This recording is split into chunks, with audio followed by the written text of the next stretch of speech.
Un millionnaire s'évanouit dans la rue après un grave accident. Une femme sans abri le sauve et lui sauve la vie sans hésiter. Choqué par sa bonté, il l'emmène chez lui et la baigne. Deux mondes se heurtent et rien ne sera plus jamais pareil. Si cette histoire vous a intéressé, n'oubliez pas de vous abonner à notre chaîne et dites-nous de quelle ville vous nous regardez. Nous continuons. La salle de réception de l'hôtel impérial resplendissait de milliers de cristaux suspendus au plafond en délicate composition géométrique. Raphaël Moreau ajusta le nœud papillon de son smoking italien tout en observant son reflet fragmenté dans les surfaces brillantes, une métaphore parfaite de ce qu'il ressentait ce soir-là. Chaque morceau de cristal montrait une version différente de lui. L'homme d'affaires accompli, le visionnaire technologique, le millionnaire envié. Mais laquelle était réelle? Raphaël chéri, les gens de Forbes veulent quelques mots sur la nouvelle division. Claire apparut à ses côtés, parfaite dans sa robe rouge Valentino. Ses yeux verts, toujours en alerte, scrutèrent la salle à la recherche de la prochaine opportunité stratégique. Nous devons maintenir l'élan pour la fusion. Il acquiesça mécaniquement comme il le faisait depuis si longtemps qu'il ne se souvenait même plus quand il avait commencé à simplement être d'accord. Il traversa la salle en saluant des visages familiers, tous identiques dans leur sourire calculé et leurs questions prévisibles sur les marchés et les actions. Le secret est d'anticiper les tendances, répondit-il à un journaliste qu'il ne prit même pas la peine d'identifier. Les mots sortaient automatiquement, répétés dans des centaines d'événements similaires. Notre nouvelle division représente l'avenir. Une serveuse renversa un plateau au loin, le tintement de l'argenterie résonnant sur le marbre. Raphaël se retrouva soudainement transporté dans la cuisine simple de son enfance où sa mère lavait la vaisselle après le dîner, fredonnant de vieilles chansons. Le contraste entre ce souvenir et le présent le frappa comme un coup de poing dans l'estomac. « Excusez-moi » murmura-t-il, s'éloignant du groupe qui l'entourait. Il avait besoin d'air. En chemin vers la terrasse, il entendit des fragments, de conversations sur des fusions, des acquisitions, des fortunes faites et perdues. Chaque mot alourdissait le poids invisible sur sa poitrine. Claire le rattrapa avant qu'il n'atteigne les porte-fenêtres. « Que fais-tu ? Le président du conseil vient d'arriver. Nous devons. »« Nous devons ?» Raphaël l'interrompit, sa voix plus forte qu'il ne l'avait voulu. « Devons-nous vraiment, Claire ? Regarde tout ça. Regarde vraiment, tu ne vois pas comme c'est vide ?»« Vide ?» Elle chuchota, indignée. « Vide, c'est ne pas avoir de quoi manger, Raphaël. Vide, c'est grandir sans savoir si tu auras un toit demain. Ça, c'est un résultat. C'est la sécurité. » Pendant un moment, il vit au-delà du masque de perfection qu'elle portait toujours. Il vit la peur de la fille qui avait grandi dans une famille sans ressources, qui avait juré de ne plus jamais manquer de rien. Mais la vulnérabilité ne dura qu'un instant avant que la dirigeante implacable ne revienne. « Retourne à l'intérieur », ordonna-t-elle doucement.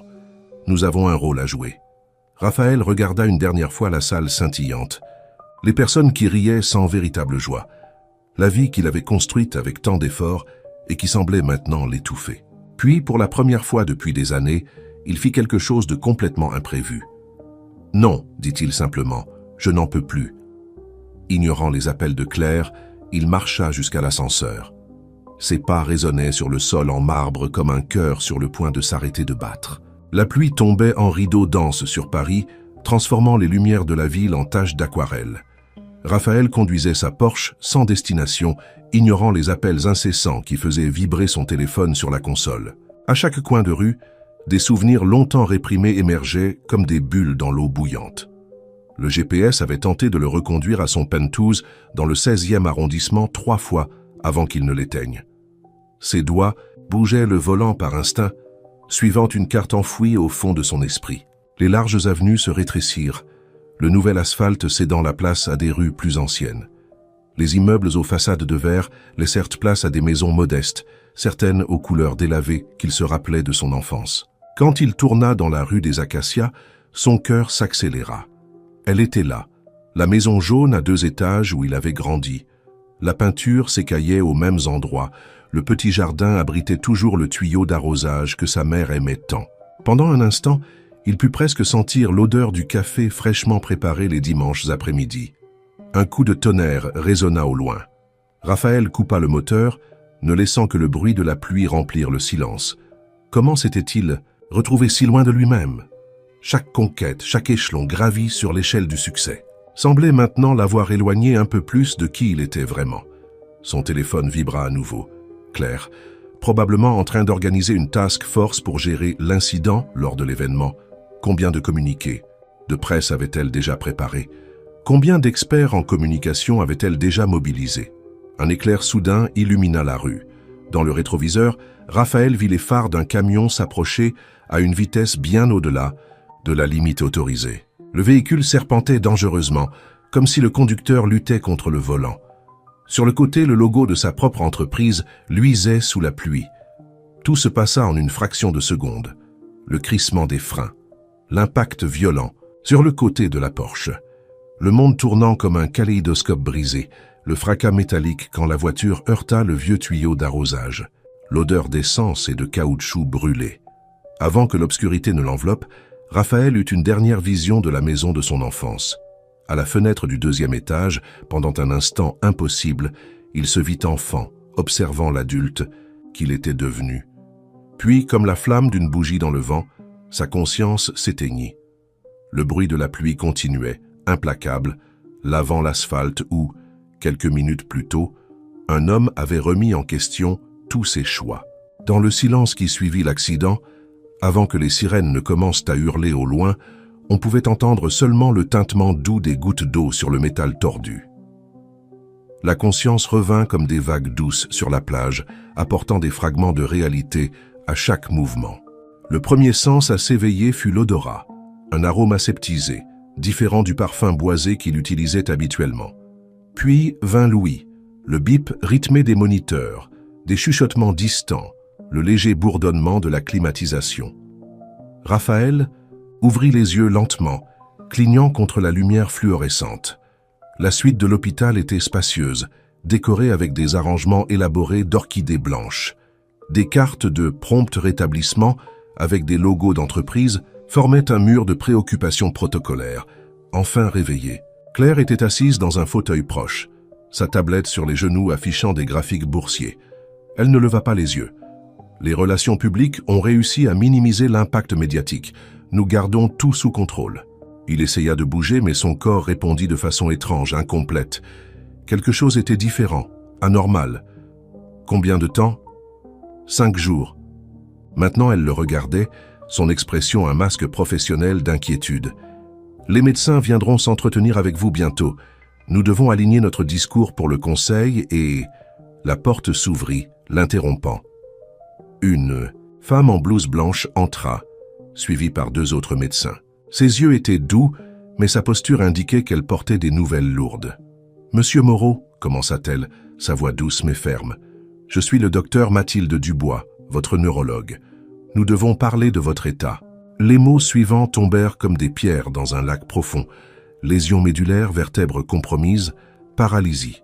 Chaque terme technique était une brique construisant un mur entre son passé et son avenir. Les jambes? Raphaël murmura, essayant à nouveau de les bouger. Rien ne se passa. La lésion est permanente, le docteur Dubois expliqua avec douceur. Mais cela ne signifie pas la fin.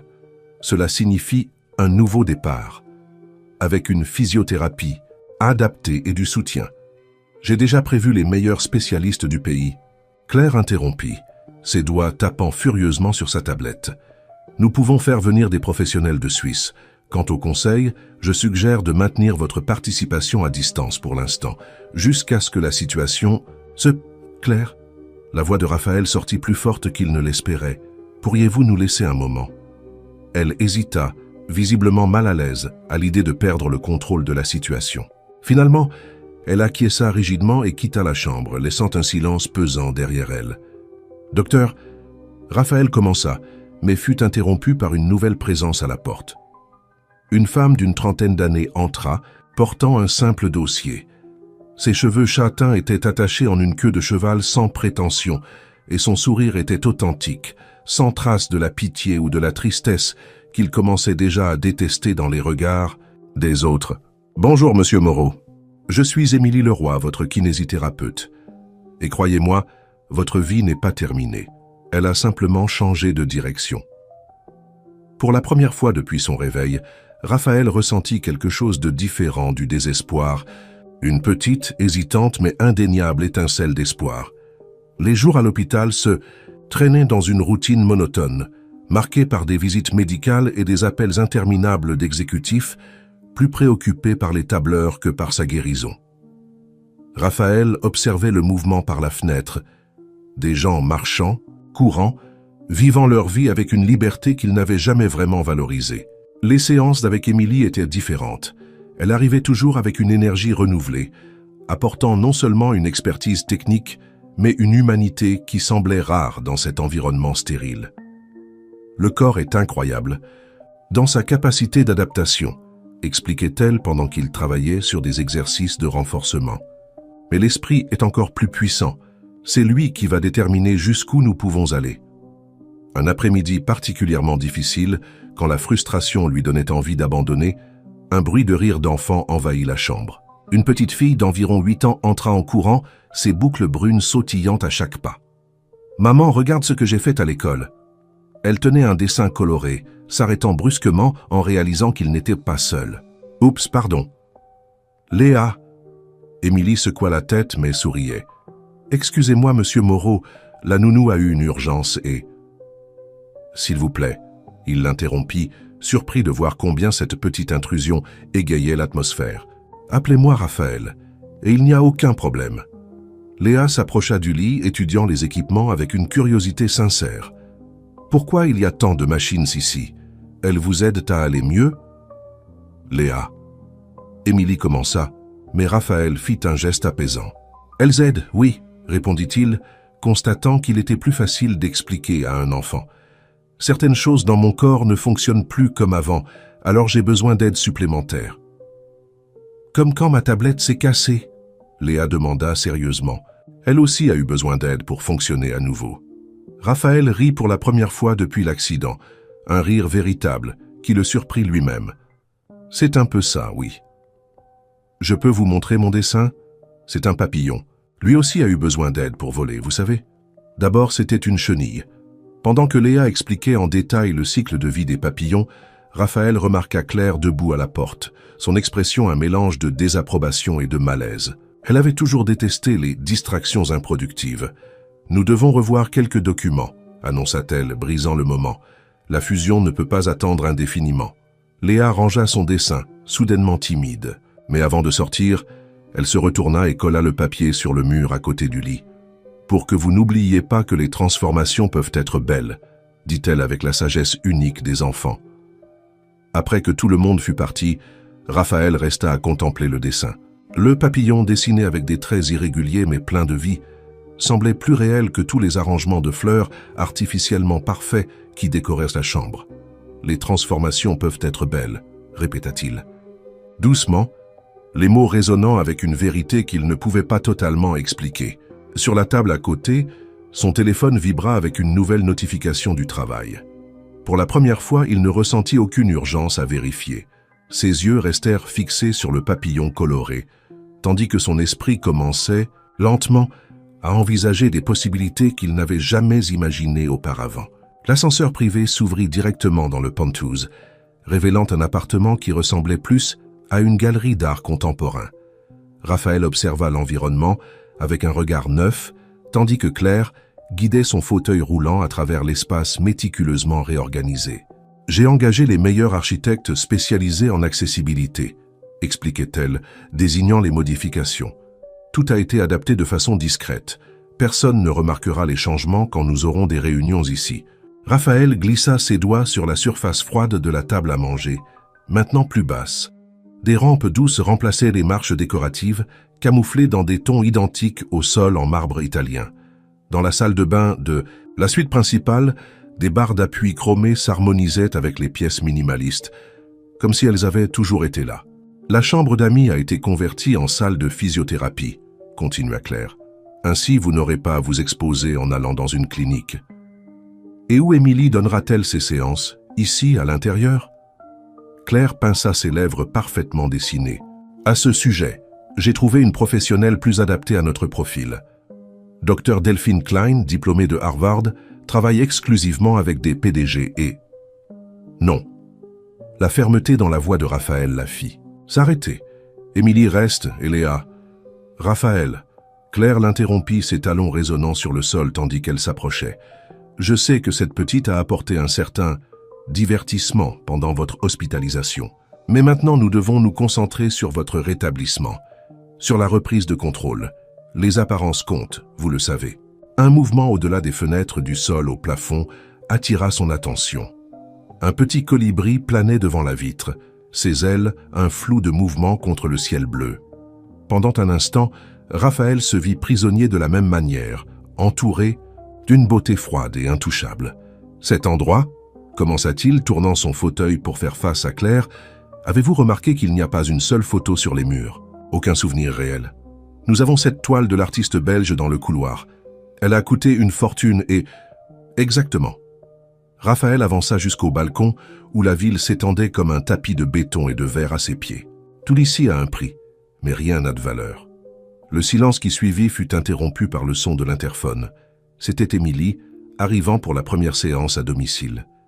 Claire se déplaça automatiquement pour refuser son entrée, mais Raphaël fut plus rapide, activant la commande vocale qui autorisait l'accès. « Léa est avec elle ?» demanda-t-il à la réceptionniste, ignorant le regard désapprobateur de Claire. « Oui, monsieur. » Quelques minutes plus tard, le rire de Léa remplit l'appartement de vie pour la première fois depuis sa construction. La petite fille courut jusqu'au balcon, ses yeux écarquillés devant la vue. « Ouah, on peut voir le monde entier d'ici !» s'exclama-t-elle, pressant ses mains contre la vitre.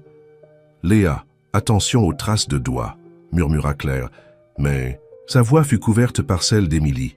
« Et si nous commencions?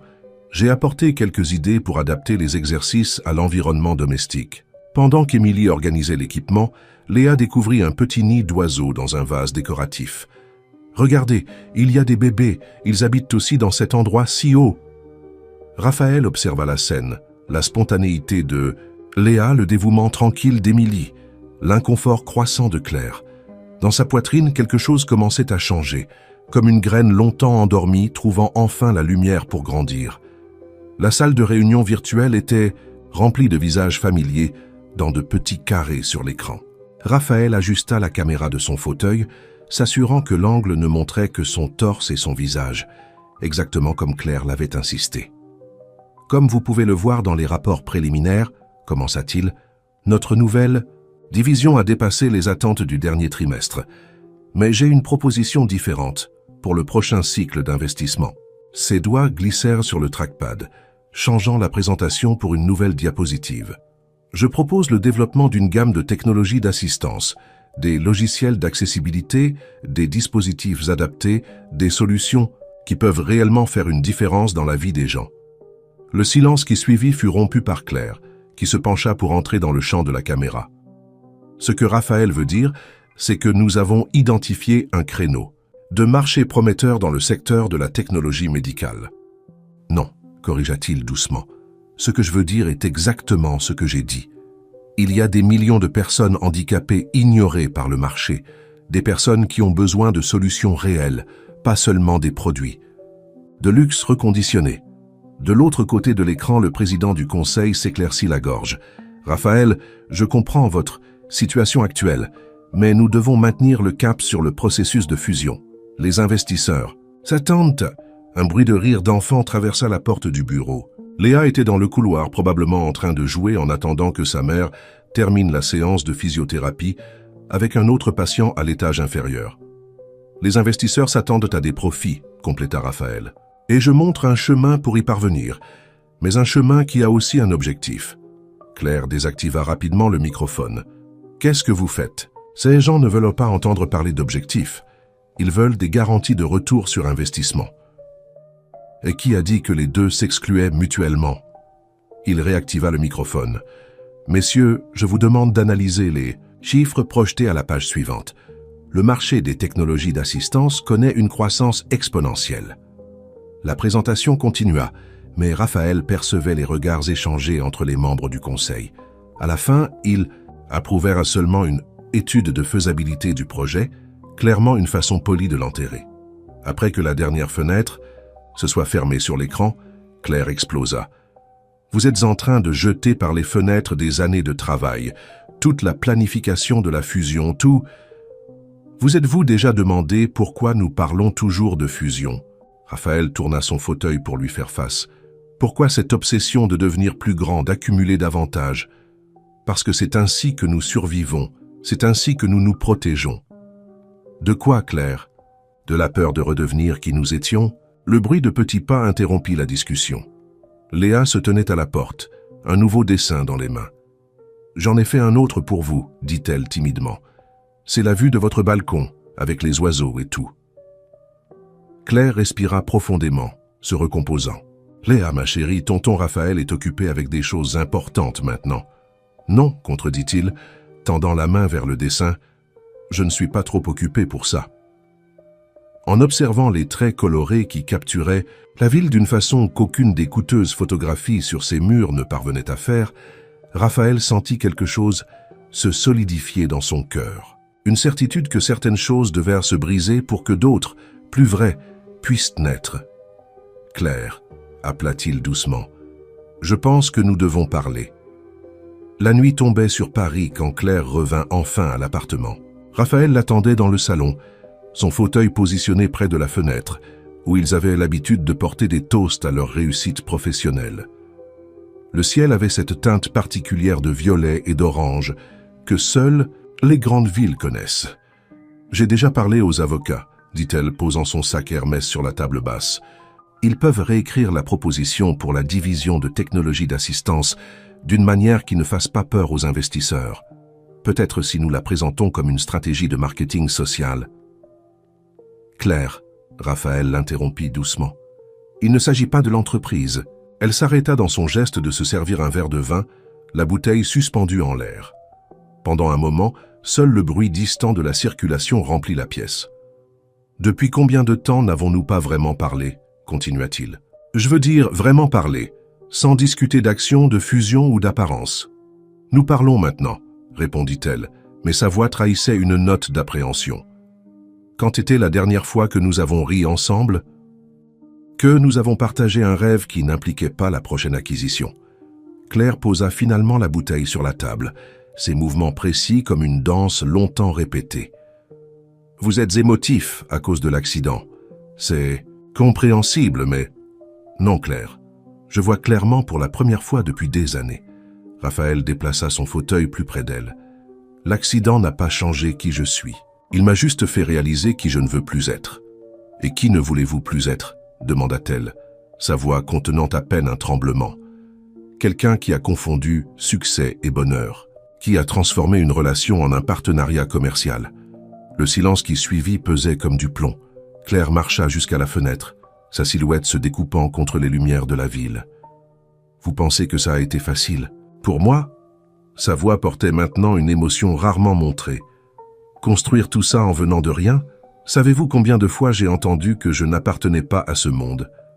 Et pourtant, » Raphaël répondit doucement, « nous continuons d'essayer de prouver que nous appartenons à un endroit qui ne nous a jamais rendus vraiment heureux. » Une larme solitaire coula sur le visage parfaitement maquillé de Claire. « Qu'êtes-vous en train de dire exactement ? » Sache que peut-être il est temps d'admettre que nous avons construit une vie basée sur la peur de retourner au passé, pas sur le désir réel d'un avenir. Claire se tourna pour lui faire face, des années de défense commençant à s'effondrer. « Et que suggérez-vous ? Que nous jetions tout par la fenêtre ? Que nous redevenions ces personnes sans rien ? » Non. Raphaël prit sa main, la sentant trembler légèrement. « Je suggère que nous arrêtions de prétendre que nous sommes seulement des associés dans une entreprise appelée vie. Vous méritez de trouver quelqu'un qui vous aime pour ce que vous êtes, pas pour ce que vous avez accompli. Et moi, vous avez déjà trouvé, » compléta-t-elle, un sourire triste jouant sur ses lèvres. « J'ai vu comment vos yeux brillent quand cette petite fille est là, comment vous vous détendez quand la kinésithérapeute est présente. » Claire, non. Elle leva une main, l'empêchant de continuer. « Vous avez raison. À un moment donné, nous avons transformé l'amour en stratégie d'entreprise, et aucun de nous ne mérite de vivre comme ça. » Le dernier rayon de soleil teinta l'appartement d'or, comme si la nature elle-même voulait marquer ce moment de vérité si longtemps différé. Claire prit son sac et marcha vers la porte, s'arrêtant seulement un moment avant de sortir. « J'espère que vous trouverez ce que vous cherchez, Raphaël. Vraiment. Quand la porte se referma, le son résonna dans l'appartement comme le point final d'un chapitre important. Raphaël resta là, observant les premières étoiles apparaître dans le ciel de Paris, se sentant, pour la première fois depuis longtemps, véritablement libre. La maison dans le quartier de Montmartre n'avait rien de la sophistication du penthouse des Champs-Élysées. Ses murs avaient besoin d'une nouvelle couche de peinture. Le jardin était un peu négligé et la rampe d'accès avait été installée à la hâte. Mais quand Raphaël franchit la porte pour la première fois, il ressentit quelque chose que l'appartement design ne lui avait jamais procuré, le sentiment d'être chez lui. « Vous êtes sûr de ne pas vouloir que j'appelle un décorateur ?» demanda Émilie, portant un carton de déménagement. « Ça doit être un sacré changement venant de cet appartement. »« C'est exactement ce changement dont j'ai besoin, » répondit Raphaël, observant Léa courir dans le jardin, déjà en train de planifier où elle pourrait planter ses fleurs. L'adaptation de la maison se faisait sans dissimulation ni préoccupations esthétiques. Les barres d'appui étaient visibles, la plateforme élévatrice pour l'étage était fonctionnelle sans prétention d'élégance, et les espaces avaient été réorganisés en pensant à la praticité, non à impressionner les visiteurs. « J'ai trouvé d'autres vieilles photos », cria Léa depuis la véranda, tenant une boîte poussiéreuse qu'elle avait découverte dans l'ancienne chambre de bonne. « Regardez, il y a un camion exactement comme celui qui... » Elle s'arrêta brusquement, réalisant ce qu'elle était, sur le point de dire. Son sourire disparut de son visage, remplacé par une expression de préoccupation qui ne correspondait pas à son âge. Émilie s'approcha rapidement de sa fille, mais Raphaël avait déjà remarqué la ressemblance. La photo montrait un camion identique à celui qui l'avait percuté cette nuit pluvieuse. « Léa » appela-t-il doucement, « tout va bien. Tu peux me montrer la photo ?» Avec hésitation, la petite fille apporta la vieille photographie. C'était l'image d'un camion de livraison garé devant un entrepôt. Sur le côté, le même logo de son entreprise brillait sous le soleil d'un jour lointain. « Je suis désolé », commença Émilie, sa voix tremblant légèrement. « J'aurais dû vous le dire avant, mais... » « Le chauffeur, » compléta Raphaël, les pièces s'assemblant dans son esprit. « Vous le connaissez ?» Émilie s'assit, ses mains entrelacées sur ses genoux. « C'est mon beau-frère, Thomas, et il avait bu ce soir-là. Quand j'ai su qu'un camion de votre entreprise était impliqué dans l'accident, j'ai spécifiquement cherché ce cas.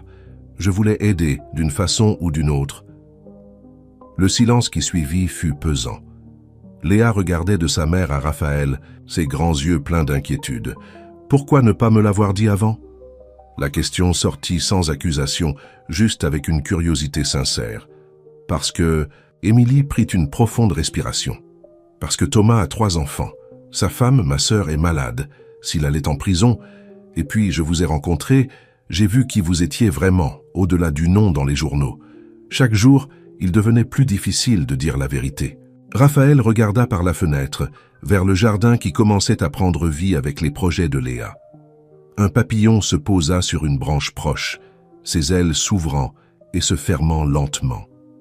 « Vous savez ce que j'ai appris ces derniers. »« Moi, dit-il finalement, que parfois nous devons perdre quelque chose pour gagner beaucoup plus. » Il se tourna pour faire face à Émilie. « Où est Thomas maintenant ?» Il a arrêté de boire. Il travaille sur un projet social avec des jeunes, essayant de réparer les choses, même s'il ne peut pas défaire ce qui s'est passé. Raphaël acquiesça lentement. Peut-être est-il temps pour nous tous d'apprendre quelque chose sur les recommencements. Léa, qui était restée inhabituellement silencieuse, s'approcha de son fauteuil. « Vous n'êtes pas en colère contre nous ?»« Non, petite. » Il sourit, tendant la main pour recevoir le dessin qu'elle tenait, un autre de ces oiseaux colorés. « Parfois, les gens méritent une seconde chance. J'ai eu la mienne, n'est-ce pas ?» Le soleil de l'après-midi entrait par les fenêtres, sans rideaux, illuminant le salon encore vide de meubles mais déjà plein de possibilités. Dehors, le papillon prit son envol, libre et sans peur, comme pour montrer que parfois, il faut abandonner son cocon pour découvrir ce dont on est réellement capable. L'arôme de café fraîchement préparé remplissait la cuisine un dimanche matin. Raphaël observait, depuis la table adaptée, Émilie et Léa préparer des crêpes. La scène domestique, si éloignée de ses anciens petits déjeuners solitaires, réchauffait son cœur d'une façon qu'aucun succès professionnel n'avait jamais pu accomplir. N'oublie pas le miel, rappela Léa se tenant sur la pointe des pieds pour atteindre les ingrédients. Tonton Raphaël préfère ça au sirop. Tonton Raphaël? Émilie haussa un sourcil, un sourire jouant sur ses lèvres. Depuis quand tant de formalités? Je pensais que nous avions dépassé cette phase. Léa s'arrêta, la cuillère de miel suspendue en l'air, pensive. C'est que, parfois il semble être plus qu'un tonton, tu sais. Le commentaire, innocent, fit échanger aux adultes un regard chargé de signification. Ces dernières semaines, depuis le déménagement dans la maison, quelque chose avait changé entre eux. Une proximité qui allait au-delà de la relation thérapeute-patient, au-delà même de l'amitié. Tu sais, commença Raphaël ajustant son fauteuil pour se rapprocher de la table, il y a quelque chose dont je pense à discuter avec vous. Ne manquez rien. Abonnez-vous maintenant et commentez votre ville pour que nous puissions nous connecter encore plus.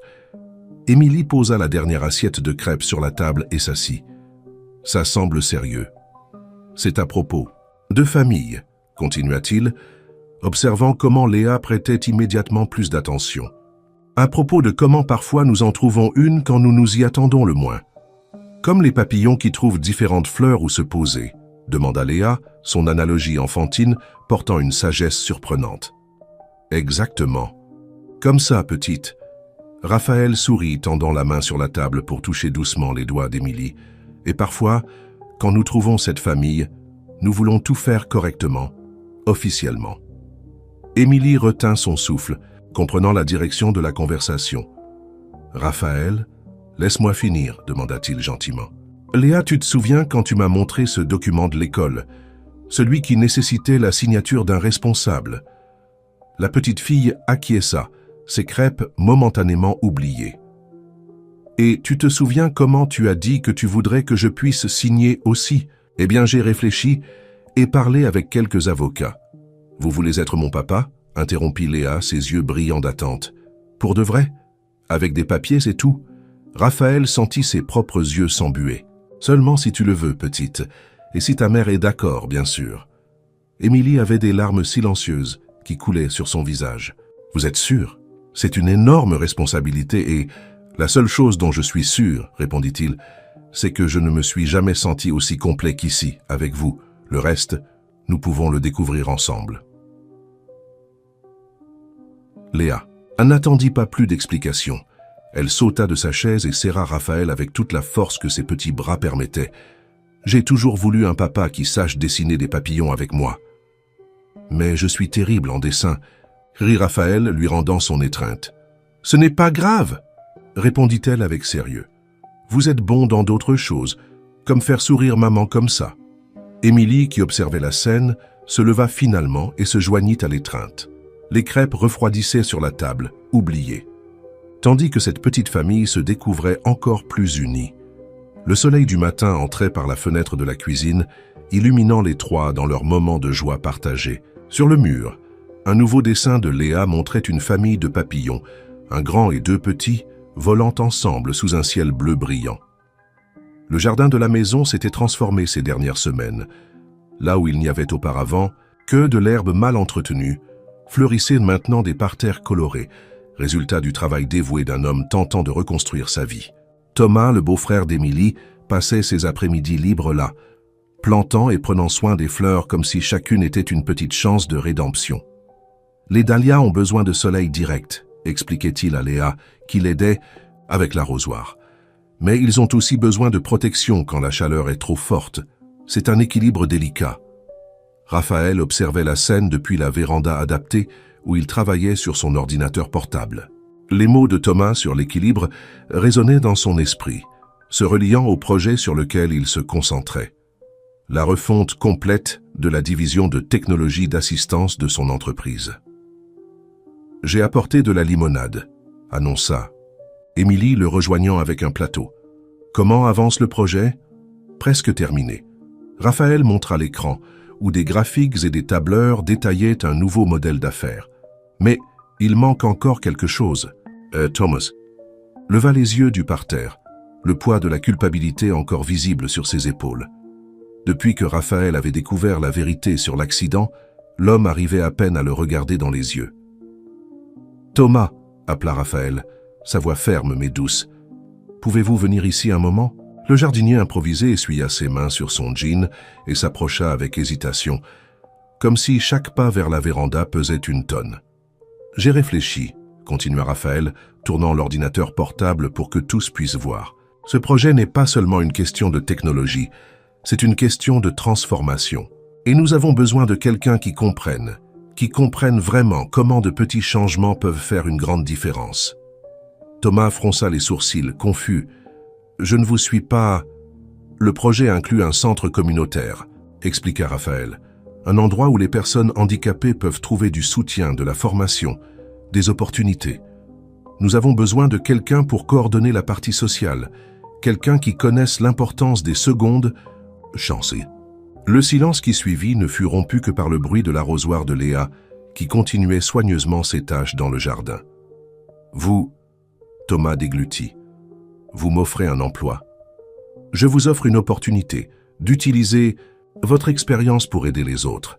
Ce qui s'est passé cette nuit-là. » Raphaël fit une pause, choisissant soigneusement ses mots. « Nous ne pouvons pas changer le passé, mais nous pouvons décider quelle histoire nous voulons raconter à partir de maintenant. » Des larmes silencieuses commencèrent à couler sur le visage de Thomas. « Pourquoi, après tout ce que j'ai causé ? Parce que parfois les plus grandes erreurs peuvent mener aux plus grandes transformations. » Raphaël sourit, observant Léa qui arrosait maintenant une petite pousse d'orchidées. « Regardez ce jardin, il y a 2 mois ce n'était que de la terre sèche. Maintenant il y a de la vie, » compléta Émilie, tenant la main de Raphaël.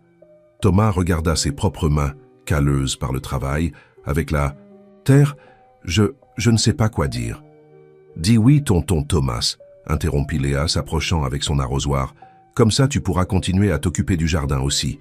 Les papillons commencent déjà à aimer cet endroit. » Ça aussitôt, comme pour confirmer ses paroles, un papillon bleu se posa sur le rebord de la véranda, ses ailes brillant sous le soleil de l'après-midi.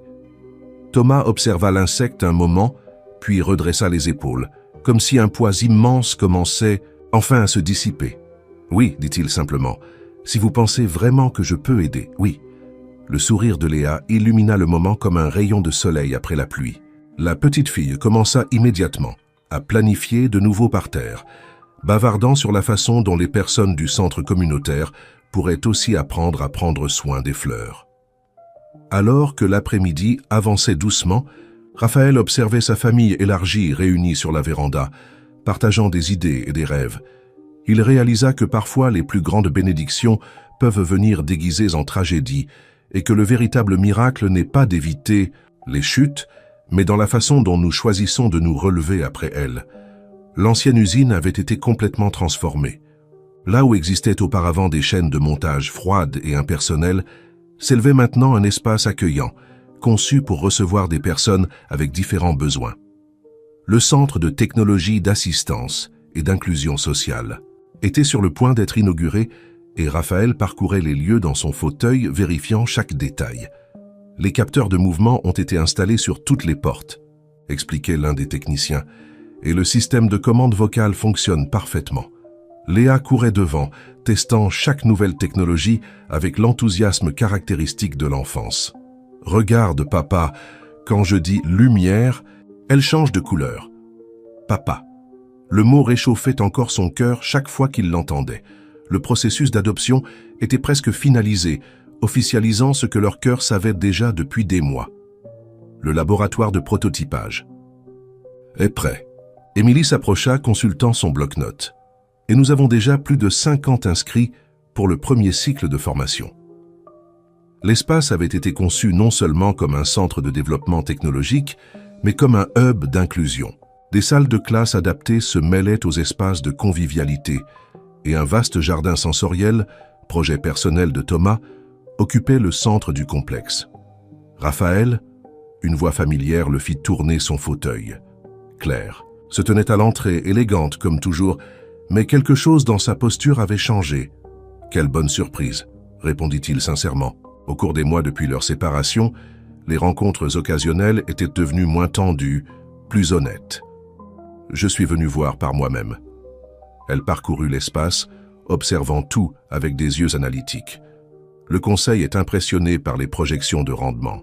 Il semble que vous aviez raison concernant l'existence d'un véritable marché pour cela. Il ne s'agit pas seulement de marché, sourit Raphaël. Il s'agit d'un impact réel sur la vie des gens. Comme pour illustrer son point, un groupe de jeunes en fauteuil roulant passa devant eux, se dirigeant vers le laboratoire où ils testeraient les nouveaux prototypes de contrôle adaptatif. « Je sais », acquiesça Claire, un sourire doux sur ses lèvres. « Vous avez toujours su voir au-delà des chiffres. J'ai juste mis du temps à le comprendre. » Léa, qui était restée inhabituellement silencieuse, s'approcha de Claire. « Voulez-vous voir le jardin? J'ai aidé à planter les fleurs qui changent de couleur selon le soleil. » Pendant un moment, Claire sembla déconcertée par la spontanéité de la petite fille. Puis, quelque chose dans son expression s'adoucit. « J'adorerais. » Pendant qu'il observait Léa guider Claire à travers le jardin sensoriel, expliquant avec animation chaque détail, Raphaël sentit Émilie entrelacer ses doigts aux siens. « Tout est prêt pour demain, dit-elle. La presse a déjà confirmé sa présence. Les familles sont enthousiastes. Et vous ?» demanda-t-il, se tournant pour la regarder. « Comment vous sentez-vous avec tout ça ?» Émilie observa l'espace autour d'elle, ses yeux brillants. « Je me souviens de la première fois que je suis entrée dans votre chambre d'hôpital. Vous sembliez si perdu, si rempli de colère. Et maintenant j'ai trouvé mon chemin, compléta-t-il, portant sa main à ses lèvres. Grâce à vous et à Léa. » Dans le jardin, le rire de Léa résonnait tandis qu'elle montrait à Claire comment les fleurs réagissaient à différents types de toucher. Thomas, supervisant un groupe qui installait des plaques en braille près des plantes, souriait en observant la scène. Le soleil de l'après-midi traversait les panneaux solaires du toit, projetant des motifs géométriques sur le sol. Dans ces quelques jours, cet espace serait rempli de personnes cherchant non seulement de la technologie, mais de l'espoir et des possibilités. Raphaël savait que chaque vie transformée ici serait une confirmation que parfois il faut perdre quelque chose pour trouver un objectif plus grand. Le jour de l'inauguration se leva avec un ciel exceptionnellement bleu. Le jardin du centre était à son meilleur, avec des fleurs de toutes les couleurs créant une mosaïque vivante qui s'étendait à perte de vue. Thomas avait passé la nuit à ajuster les derniers détails, s'assurant que chaque plante soit parfaite pour le grand moment. Les familles commençaient à arriver, remplissant l'espace de voix animées et d'attente. Des enfants avec différents types de handicap explorèrent les équipements adaptés de l'aire de jeu sensoriel, leur rire se mêlant au doux bruit de l'eau dans les fontaines accessibles. Tous les dispositifs ont été vérifiés 2 fois, informa Émilie, ajustant son badge de coordonnatrice technique sur son blazer. L'équipe est en position et... Raphaël l'interrompit avec un baiser doux. Respirez. Tout est parfait. Léa apparut en courant, portant une robe fleurie spécialement choisie pour l'occasion. Papa, viens voir, il y a un garçon qui adore le système de commande vocale qu'on a développé. Suivant sa fille, Raphaël trouva un garçon d'environ 10 ans qui, utilisant uniquement sa voix, contrôlait un bras robotique pour dessiner. Ses yeux brillaient à chaque mouvement réussi. « C'est incroyable !» s'exclama le garçon. « Je n'aurais jamais pensé pouvoir dessiner à nouveau. »« L'art est trop important pour avoir des barrières », déclara Léa avec une sagesse qui parfois surprenait tout le monde. « Tu veux voir le jardin après ? Nous avons des fleurs que tu peux sentir sans avoir à te pencher. » Les parents du garçon observèrent la scène les larmes aux yeux, et Raphaël reconnut en eux le même regard qu'il avait vu un jour dans son son propre reflet, le mélange de peur et d'espoir face à une nouvelle réalité. « Excusez-moi », une voix familière attira son attention. « Je pense qu'il est temps pour votre discours. » Claire était élégante dans un ensemble bleu clair, plus doux que ses anciens choix professionnels. À ses côtés, à la surprise de Raphaël, se tenait son ancienne assistante sociale de l'hôpital. « Je ne pouvais pas manquer ça », sourit l'assistante. « C'est inspirant de voir comment une situation difficile peut se transformer en quelque chose d'aussi significatif. » Raphaël se positionna sur l'estrade adaptée, observant la foule qui se rassemblait. Il vit Thomas avec son groupe de jardinage adaptatif, Claire discutant avec des investisseurs sociaux, Émilie organisant l'équipe technique et Léa était partout à la fois, répandant son énergie contagieuse. « Il y a 1 an, commença-t-il, sa voix claire dans le microphone. Je pensais tout savoir sur le succès. J'avais des réalisations du pouvoir de l'influence, mais il a fallu que je perde quelque chose pour tout trouver. » Il fit une pause, observant les visages attentifs dans l'assistance. Ce centre n'est pas seulement dédié à la technologie d'assistance, il concerne les possibilités. Transformer les limitations en opportunités. Comprendre que chaque personne a une valeur unique, qui va bien au-delà de ses capacités physiques. Émilie s'approcha tenant sa main. Léa courut vers l'autre côté de son fauteuil. Aujourd'hui, nous inaugurons plus qu'un espace. Nous inaugurons un concept, celui qu'ensemble nous sommes plus forts, que chaque défi peut être une porte vers quelque chose d'extraordinaire, et que la famille, ce sont ceux qui choisissent d'être à nos côtés, peu importe le chemin. Dans le jardin, un papillon bleu, semblable à celui de l'hôpital, se posa sur l'une des fleurs plantées par Thomas. Léa fut la première à le remarquer, ses yeux brillants d'enchantement. « Regarde, papa, c'est comme tu dis toujours, parfois nous devons passer par des transformations pour découvrir nos ailes. » L'assistance rit, émue par l'observation spontanée. Raphaël attira sa fille plus près, sentant l'amour déborder dans sa poitrine. « Et c'est ainsi, conclut-il, que nous écrivons de nouvelles histoires, non pas malgré nos différences, mais à travers elles. Soyez tous les bienvenus dans votre nouveau commencement. » Les applaudissements qui suivirent étaient plus qu'une approbation. Ils étaient une célébration des possibilités, des transformations, des recommencements.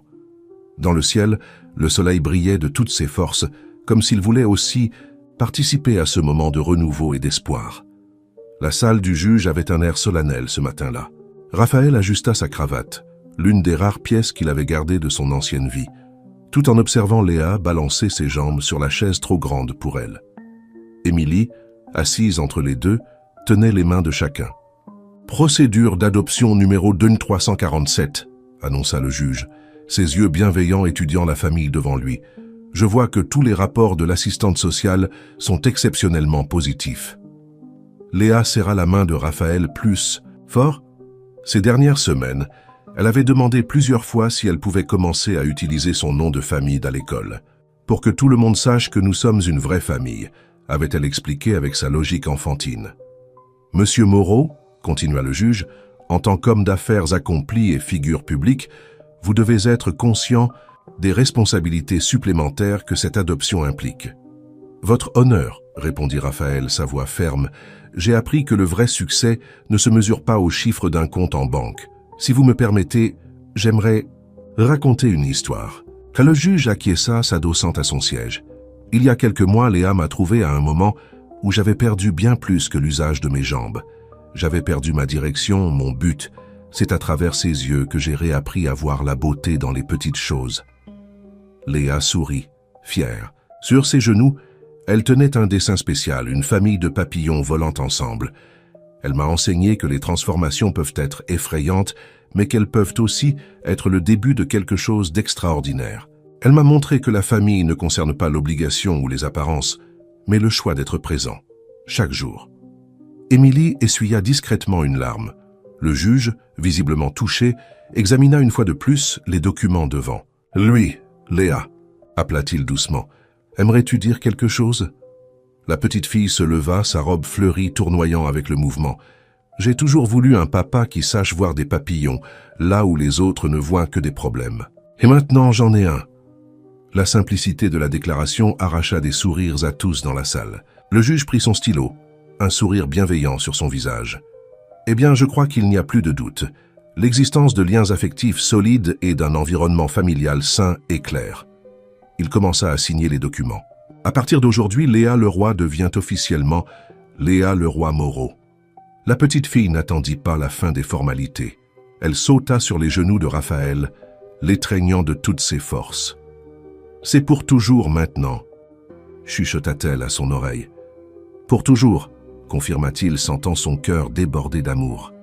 Émilie se joignit à l'étreinte, formant un cercle parfait d'affection. Le juge observait la scène avec une satisfaction évidente, comme quelqu'un qui témoigne non seulement d'un processus légal, mais de la naissance officielle de quelque chose de précieux. Quand ils sortirent finalement du tribunal, le ciel de Paris était exceptionnellement bleu. Dans le petit jardin de l'entrée, plusieurs papillons dansaient entre les fleurs, comme s'ils célébraient avec eux. « Regarde !» Léa pointa extatique. « Ils sont venus pour notre fête. » « Bien sûr qu'ils sont venus. sourit Raphaël, tenant la main de sa désormais officiellement fille. Ils savent reconnaître une histoire de transformation. Émilie enlaça les deux et pendant un moment parfait, le monde sembla tourner un peu plus lentement, comme s'il voulait aussi apprécier cet instant de pur bonheur. Le jardin du Centre de technologie d'assistance était devenu un véritable sanctuaire de couleurs et de parfums. Thomas, maintenant coordinateur du programme de jardinage thérapeutique, guidait un groupe d'enfants entre les parterres surélevés, conçus pour être accessibles aux personnes en fauteuil roulant et celles ayant différents besoins. Chaque plante a sa propre histoire, expliquait-il, aidant un petit garçon à toucher délicatement une orchidée. Comme nous, elles ont besoin de soins, de patience et, parfois, d'une seconde chance pour s'épanouir. Raphaël observait la scène depuis son bureau adapté, qui offrait une vue privilégiée sur le jardin. Léa était parmi les enfants, aidant comme assistante bénévole au cours de Thomas, une activité qu'elle avait choisi de faire tous les après-midi après l'école. Les rapports du premier trimestre sont arrivés. Émilie entra dans la pièce portant un dossier. L'impact social a dépassé toutes les attentes. Mais Raphaël était plus intéressé par un autre type d'impact. À travers la fenêtre, il voyait comment Thomas s'était transformé. L'homme qui portait auparavant le poids de la culpabilité rayonnait maintenant d'une sérénité contagieuse, particulièrement quand il travaillait avec les enfants dans le jardin. « Tu sais, commenta-t-il, parfois je me demande qui s'est réellement soigné dans ce jardin. » Émilie s'approcha observant la scène dehors. Thomas montrait à un groupe comment planter des graines de tournesol dans des pots adaptés. « Je pense que nous tous, » répondit-elle doucement, de différentes manières. Un mouvement à l'entrée du jardin attira l'attention de tous. Claire, qui apparaissait rarement depuis l'inauguration, marchait entre les parterres, avec une expression différente sur son visage. Plus douce, plus présente. Léa fut la première à la remarquer. « Tante Claire, vous êtes venue voir nos nouvelles fleurs ?» En fait, Claire sourit, un geste qui semblait plus naturel maintenant. « Je suis venue m'inscrire comme sa bénévole, s'il y a encore de la place. » Thomas et Raphaël échangèrent un regard surpris. Claire continua. « J'ai découvert que mon appartement est terriblement silencieux, et quand j'ai vu le reportage sur le travail que vous faites, ici, il y a toujours de la place pour plus de jardiniers, » répondit Thomas, lui offrant une paire de gants de jardinage. Raphaël observait ému. Claire s'agenouillait à côté de Léa, écoutant attentivement les explications de la petite fille sur chaque type de fleur. Son ancien monde de rapports et de tableurs semblait si lointain maintenant.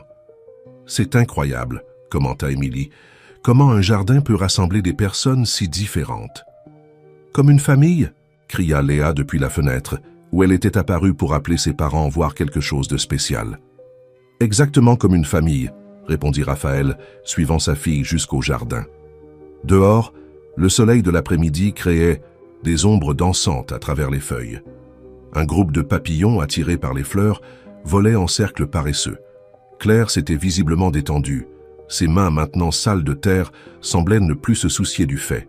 « Regarde. »« Papa !» Léa pointa vers un cocon attaché à l'une des plantes. « Bientôt un autre papillon va naître. Et nous serons là pour le voir, » répondit-il, embrassant sa fille.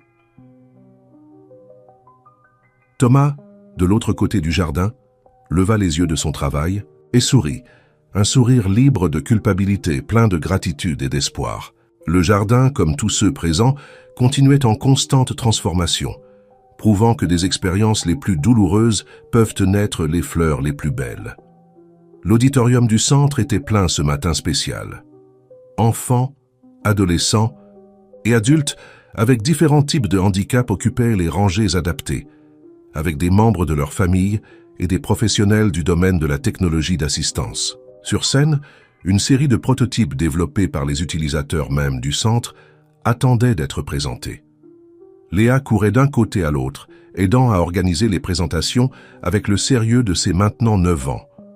Son badge de assistante junior se balançait à son cou, tandis qu'elle vérifiait une liste sur sa tablette adaptée. Premier projet qu'elle avait développé avec Raphaël. « Tous les présentateurs sont prêts ?» demanda Émilie, ajustant le microphone sur scène. « Presque tous », répondit Léa, s'arrêtant à côté de Lucas, Le garçon qui 1 an auparavant s'était émerveillé du système de commande vocale pour dessin. Il ne reste plus que Lucas à terminer de calibrer son nouveau dispositif. Lucas, maintenant plus confiant, faisait les derniers ajustements sur un équipement qu'il avait créé. Un système qui transformait ses dessins en musique, lui permettant de peindre des mélodies dans l'air. « Nerveux ?» demanda Raphaël, s'approchant du garçon. « Un peu », admit Lucas. « Et si ça ne fonctionne pas correctement ?»« Tu sais ce que j'ai appris ?» Raphaël sourit, se rappelant ses propres insécurités. Que parfois les choses n'ont pas besoin d'être parfaites pour être extraordinaires. Dans le public, Claire occupait une place au premier rang, à côté de quelques investisseurs internationaux qui s'étaient intéressés au programme d'innovation sociale du centre. Son regard, autrefois concentré uniquement sur les chiffres et les résultats, brillait maintenant d'un intérêt authentique pour les histoires humaines derrière chaque projet. Thomas, qui était devenu une sorte de mentor pour beaucoup de jeunes, organisait un groupe qui avait développé un système de jardinage automatisé pour les personnes à mobilité réduite. Ses mains, autrefois marquées par la culpabilité, construisaient maintenant des avenirs. « Attention tout le monde !»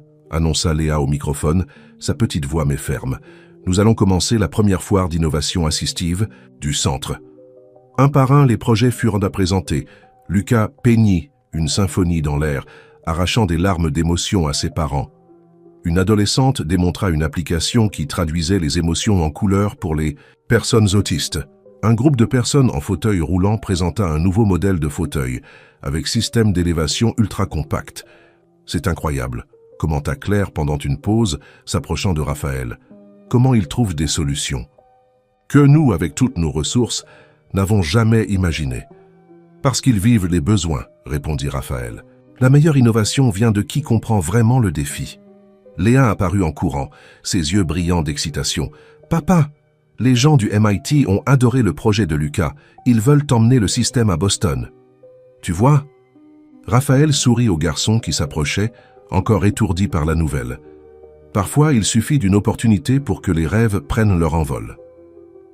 Émilie rejoignit le groupe, apportant une autre surprise. Un magazine international de technologie avait choisi le centre comme exemple mondial d'innovation sociale.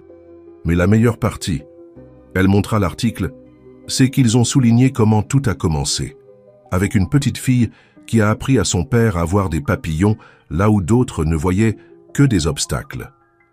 Léa rougit, fière. Dans le jardin visible, à travers les fenêtres de l'auditorium, plusieurs papillons dansaient entre les fleurs, comme s'ils célébraient chaque petite victoire, chaque nouveau début, chaque transformation que cet espace permettait.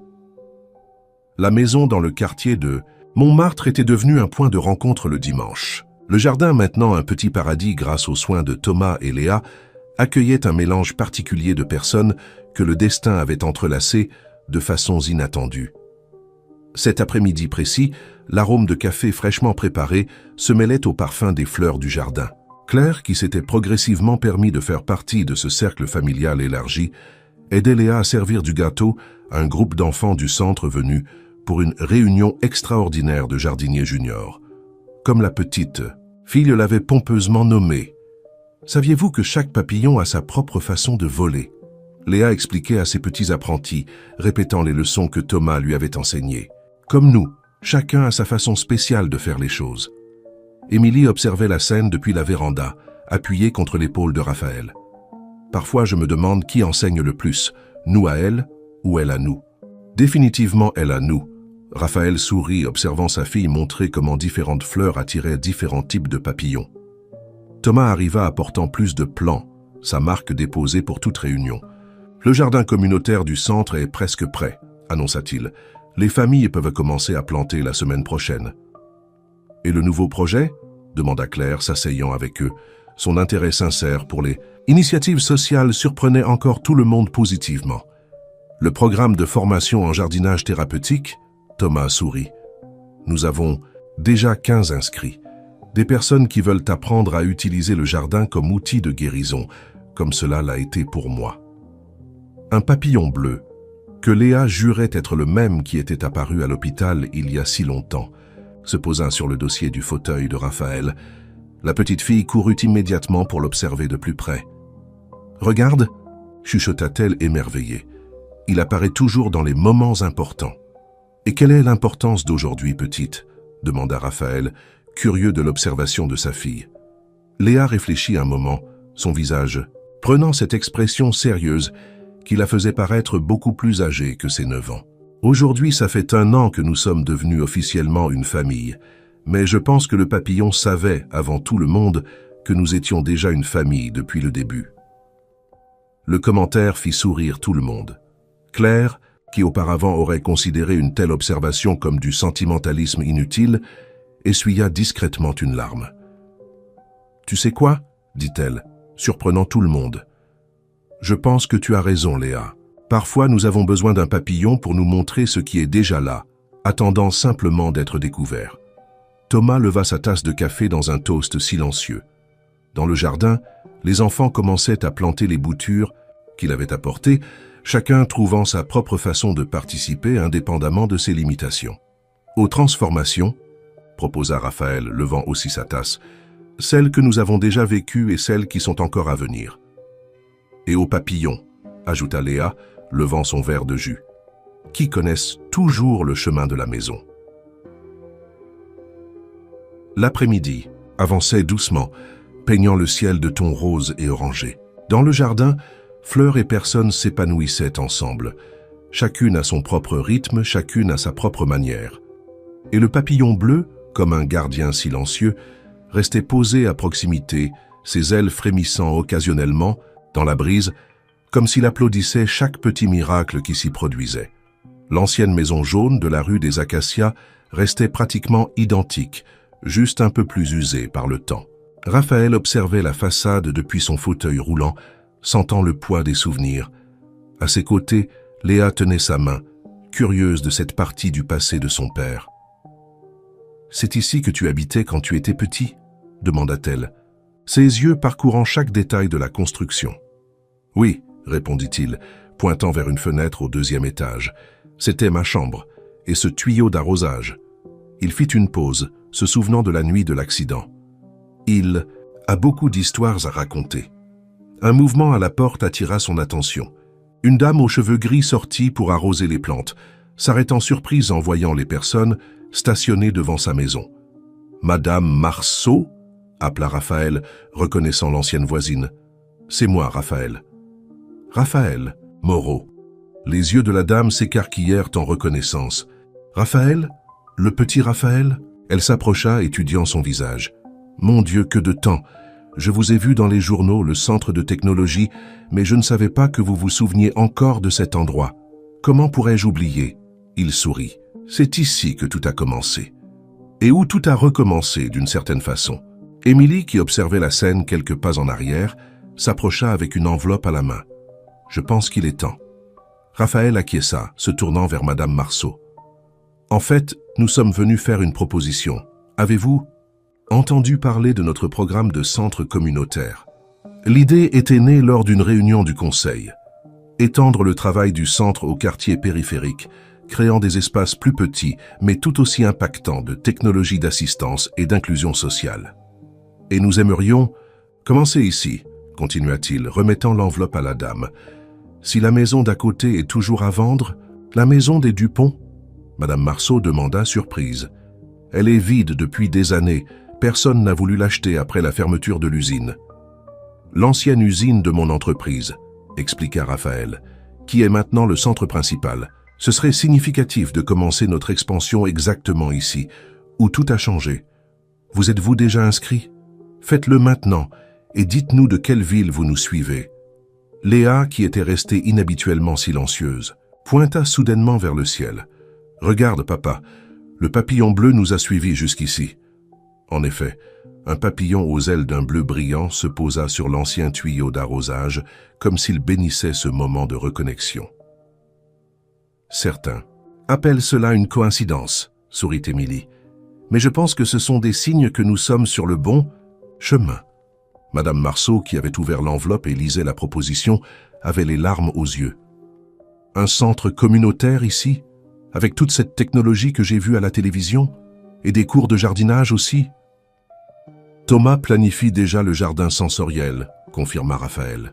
Et Léa a insisté pour que nous ayons un espace spécial, juste pour élever des papillons. Parce que tout le monde mérite un endroit pour se transformer, déclara la petite fille avec conviction. La dame regarda une fois de plus la maison où Raphaël avait grandi, le tuyau d'arrosage qui avait été témoin de tant de changements, et finalement le groupe devant elle, une famille qui défiait toutes les conventions traditionnelles. « Vous savez, dit-elle doucement, j'ai toujours su que ce petit garçon qui jouait sous ce tuyau ferait quelque chose de spécial un jour. Je n'imaginais juste pas qu'il ramènerait cette magie ici. » Le soleil de l'après-midi projetait de longues ombres sur la rue tranquille, et pendant un moment, Raphaël pouvait voir son jeune lui courir par là, sans imaginer les tours que la vie prendrait. Le papillon bleu reprit son envol, cette fois se posant brièvement sur l'épaule de Léa avant de partir. « C'est ainsi que ça fonctionne, n'est-ce pas ?» réfléchit-il à voix haute. « Parfois, nous devons revenir au début pour trouver le véritable sens du voyage. » Le jardin de la maison de Montmartre était particulièrement fleuri cet après-midi de dimanche. Une grande table avait été dressée parmi les fleurs, réunissant une famille que le destin avait tissée avec des fils improbables d'amour et de rédemption. L'arôme de café fraîchement préparé se mêlait au parfum des roses que Thomas cultivait avec tant d'attention. Claire servait des parts de gâteau tout en discutant avec animation avec Émilie sur les nouveaux projets sociaux de l'entreprise. Son ancienne obsession pour les résultats financiers s'était transformée en une passion pour l'impact social authentique. Dans un coin du jardin, Thomas enseignait à un groupe d'enfants, amis de Léa du centre, à construire de petits abris pour papillons. « Chaque cocon est comme une histoire qui attend de se produire », expliquait-il, ses yeux brillants de la sagesse acquise à travers le pardon et la transformation. Léa courait entre les invités, ses tresses se balançant au vent, s'arrêtant, occasionnellement pour vérifier les cocons qu'elle et Thomas surveillaient depuis plusieurs semaines. L'un d'eux en particulier attirait son attention. « Papa !» cria-t-elle soudainement, faisant signe frénétiquement à Raphaël. « C'est en train de se passer. » Tous se rassemblèrent autour du petit cocon où un papillon commençait son émergence vers le monde. Ses ailes, encore humides et fragiles, révélaient un bleu intense qui fit retenir son souffle à Léa. « C'est comme celui de l'hôpital », chuchota-t-elle, émerveillée. Raphaël observait sa fille, se rappelant comment une petite enfant avait transformé sa vie avec des questions innocentes et une sagesse inattendue. Émilie entrelaça ses doigts aux siens et il sentit l'amour déborder dans sa poitrine. « Vous savez, » commenta Claire, sa voix chargée d'une émotion rare, « parfois je me demande comment je n'ai jamais réalisé avant, que le vrai succès n'a rien à voir avec des chiffres sur des tableurs. Seul, parfois nous devons nous perdre pour trouver le vrai chemin, » répondit Thomas doucement, ses mots portant le poids de l'expérience. Le papillon ouvrit finalement complètement ses ailes, les testant pour la première fois. Léa contenait son excitation, suivant à la lettre les instructions de Thomas sur ne pas interférer dans ce moment précieux. « C'est comme tu dis toujours, papa », commenta-t-elle, ses yeux fixés sur l'insecte. « Parfois, les plus grandes transformations commencent dans les moments les plus difficiles. » Raphaël sourit, attirant sa fille plus près. « Et parfois, nous avons besoin d'une petite professeure de papillons pour nous enseigner les leçons les plus importantes. » L'après-midi avançait doucement, peignant le ciel de tons roses et dorés. Le papillon nouveau-né prit finalement son premier envol, rejoignant d'autres qui dansaient entre les fleurs du jardin. À table, les verres tintaient en toasts à la vie, à l'amour, aux secondes chances. « Aux transformations », proposa Raphaël, levant son verre, « et à tous ceux qui nous aident à trouver nos ailes. »« À la famille », ajouta Émilie, « dans toutes ses formes merveilleuses. »« Aux jardins qui nous guérissent », compléta Thomas, « et aux papillons », conclut Léa avec sa sagesse enfantine, « qui nous montre toujours qu'il n'est jamais trop tard pour recommencer. » Le papillon bleu fit un dernier vol circulaire autour du jardin avant de partir, ses ailes brillant contre le soleil couchant. Et dans ce moment parfait, entouré par sa famille improbable mais profondément vraie, Raphaël comprit que parfois les fins ne sont que le début d'histoires encore plus belles. L'amphithéâtre du Centre de technologie d'assistance était comble pour la première conférence internationale d'innovation inclusive. Des représentants de divers pays occupèrent les sièges adaptés, tandis qu'une série d'écrans affichait des transmissions simultanées vers des centres communautaires dans différentes parties du monde. Raphaël, sur la scène principale, observait la foule avec un mélange de fierté et d'humilité, conscient de combien ce rêve avait grandi au-delà de ses attentes initiales. Léa, maintenant âgée de 10 ans, était assise au premier rang, entre Émilie et Claire, portant un ensemble formel qu'elle avait elle-même choisi pour l'occasion. Sa tablette personnalisée, résultat de mois de développement conjoint avec l'équipe technologique, enregistrait chaque moment important de l'événement. Elle avait insisté pour tout documenter pour ce qu'elle appelait l'archive historique des papillons, sa façon particulière de cataloguer les transformations dont elle était témoin. Quand nous avons commencé ce voyage, Raphaël débuta son discours, sa voix portant la profondeur de quelqu'un qui a vécu chaque mot qu'il prononce. Nous pensions créer un centre de technologie d'assistance, mais nous avons découvert que nous construisions en réalité des ponts entre différentes façons de voir et de vivre la vie. Les écrans derrière lui montrèrent des images des divers centres communautaires qui avaient été inaugurés l'année précédente. Le premier, dans la rue des Acacias, était devenu un modèle de réussite avec Madame Marceau agissant comme une sorte de grand-mère adoptive pour tous les enfants qui fréquentèrent l'espace. Le jardin sensoriel conçu par Thomas était devenu un cas d'étude international sur l'accessibilité et la thérapie occupationnelle. L'innovation ne concerne pas seulement la création de nouveaux dispositifs ou technologies, continua-t-il, désignant une série d'inventions exposées sur scène. Il s'agit de reconnaître que chaque défi porte en lui la graine d'une solution qui peut bénéficier à tous. Lucas, le garçon qui avait créé le système de peinture musicale, dirigeait maintenant une équipe de jeunes inventeurs. Son projet avait évolué vers une plateforme complète d'expression artistique adaptative utilisée dans des écoles et des centres culturels du monde entier. Dans l'assistance, ses parents pleuraient silencieusement de fierté.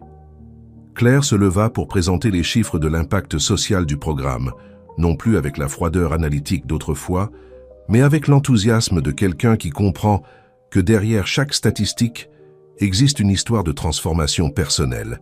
Les investisseurs internationaux présents échangeaient des regards impressionnés, reconnaissant que le modèle développé ici transcendait la simple philanthropie d'entreprise. Mais peut-être notre plus grande découverte, poursuivit Raphaël, son regard rencontrant celui de Léa dans le public, a été de comprendre que les limitations sont simplement des invitations à trouver de nouvelles façons de voler. Thomas, qui coordonnait maintenant un réseau international de jardins thérapeutiques, avait préparé une surprise spéciale pour l'événement. À son signal, les fenêtres de l'amphithéâtre furent ouvertes, révélant un spectacle extraordinaire. Des centaines de papillons de différentes espèces, élevés dans les viviers du centre, furent libérés simultanément, créant une danse multicolore contre le ciel bleu de Paris. Léa ne put contenir son excitation. « Papa !» s'exclama-t-elle, pointant vers un papillon particulier qui s'était posé sur le pupitre. « C'est lui, notre papillon bleu !» L'insecte, avec ses ailes d'un bleu profond et brillant, semblait observer la scène avec la même sérénité qui avait été témoin de tant de moments cruciaux dans le voyage de cette famille improbable. Pendant un instant, le temps sembla suspendu, comme si l'univers voulait enregistrer ce moment de confluence parfaite entre passé, présent et futur.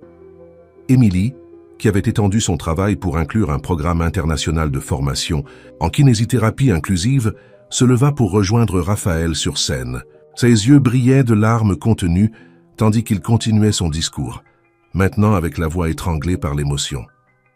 « Chaque personne dans cette salle porte une histoire de dépassement, » dit-il, sa main trouvant celle d'Émilie. « Chaque défi que nous affrontons, chaque obstacle que nous surmontons, chaque moment de doute que nous transformons en détermination, tout cela fait partie d'une tapisserie plus grande, un témoignage vivant que la véritable force humaine ne réside pas dans notre capacité à rester inébranlable, mais dans notre habileté à nous transformer continuellement. » Léa avait commencé à dessiner sur sa tablette, ses mains, habile capturant la scène devant elle.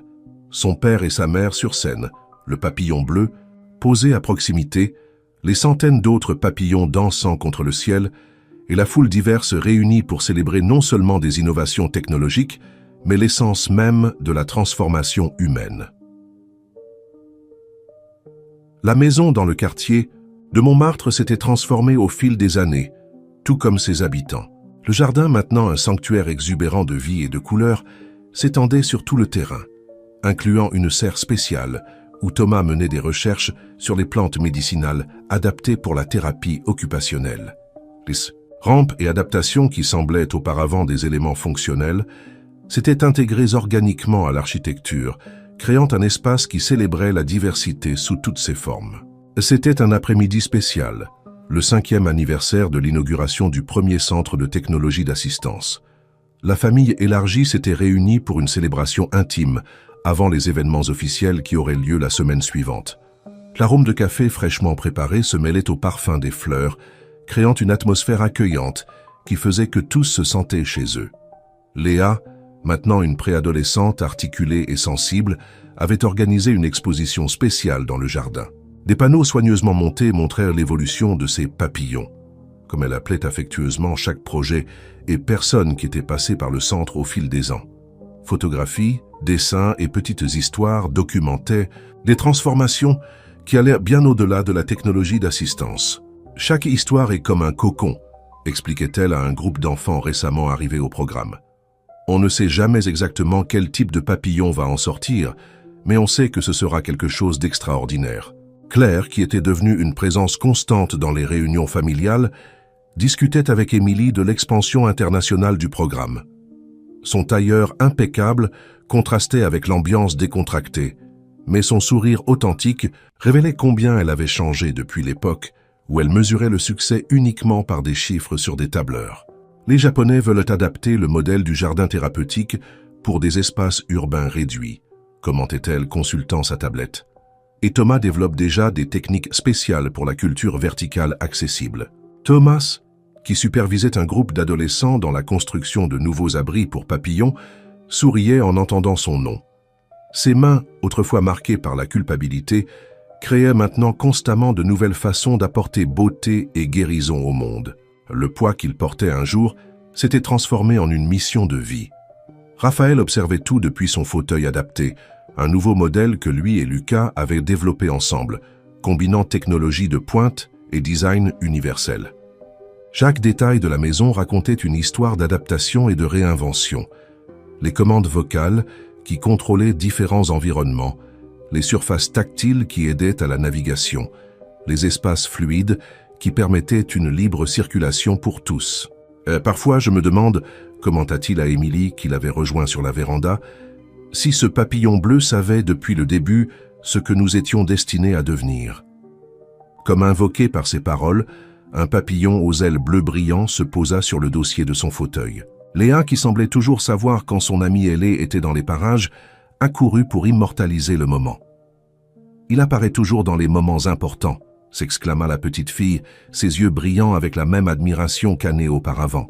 « Comme quand tu as décidé d'adopter le projet de Lucas pour une distribution internationale, ou quand nous avons inauguré le 100e centre communautaire. » Lucas, devenu un jeune inventeur respecté internationalement, démontrait son tout dernier projet à un groupe intéressé, un système permettant aux personnes avec différents types de handicap de créer de la musique à travers des mouvements corporels, peu importe à quel point ils étaient limités. « La technologie n'est qu'un outil », expliquait-il répétant une leçon apprise de Raphaël. « Le véritable pouvoir réside dans la façon dont elle nous permet de nous connecter les uns aux autres. » Madame Marceau, qui tenait à participer à toutes les réunions familiales, distribuait des parts de gâteau tout en partageant des histoires du centre communautaire de la rue des Acacias. Ces mots peignaient un portrait vivant de vie transformée, de familles redécouvrant l'espoir, de communautés se renforçant grâce au soutien mutuel. L'après-midi avançait doucement et les lumières du jardin commençaient à s'allumer. Automatiquement, une autre innovation développée au centre, qui répondait non seulement à la tombée de la nuit, mais aussi aux besoins spécifiques de chaque utilisateur de l'espace. Les papillons du vivier, y compris certaines espèces rares que Thomas avait réussi à reproduire en captivité, commençaient leur balai nocturne parmi les fleurs. « Tu sais ce qui m'impressionne le plus ?» réfléchit Émilie, observant la scène. « Comment chaque personne ici porte une histoire de transformation aussi profonde que la tienne, mon amour. C'est comme si cet accident avait créé des vagues qui continuent de s'étendre, touchant toujours plus de vie. » Raphaël acquiesça, l'attirant plus près. Et chaque vague apporte avec elle de nouvelles possibilités, de nouvelles façons de voler. Léa, qui avait terminé d'organiser son exposition, rejoignit ses parents avec un nouveau dessin en main, une œuvre qui capturait non seulement la scène devant eux, mais toute l'essence du voyage qu'ils avaient à partager. Sur le papier, des papillons de toutes les couleurs volaient en spirales ascendantes, portant avec eux des rubans qui se transformaient en rampes, en jardins, en sourires, en étreintes, en possibilités infinies. « C'est la meilleure partie de notre histoire », déclara-t-elle avec la sagesse qui l'avait toujours caractérisée. « Elle ne se termine jamais vraiment. Chaque fin n'est que le commencement d'une nouvelle transformation. » Le papillon bleu, comme s'il approuvait, ouvrit ses ailes une dernière fois avant de prendre son envol vers le crépuscule, laissant derrière lui une traînée d'espoir et la certitude que les plus grands changements commencent dans les moments les plus inattendus et que le véritable miracle n'est pas d'éviter les chutes, mais de découvrir que nous pouvons voler même après elles. Plus vous commentez et partagez, plus nous pourrons vous apporter des histoires qui touchent à votre cœur. Laissez votre nom dans les commentaires et nous pourrons l'inclure dans l'une de nos prochaines histoires, avec un message spécial rien que pour vous.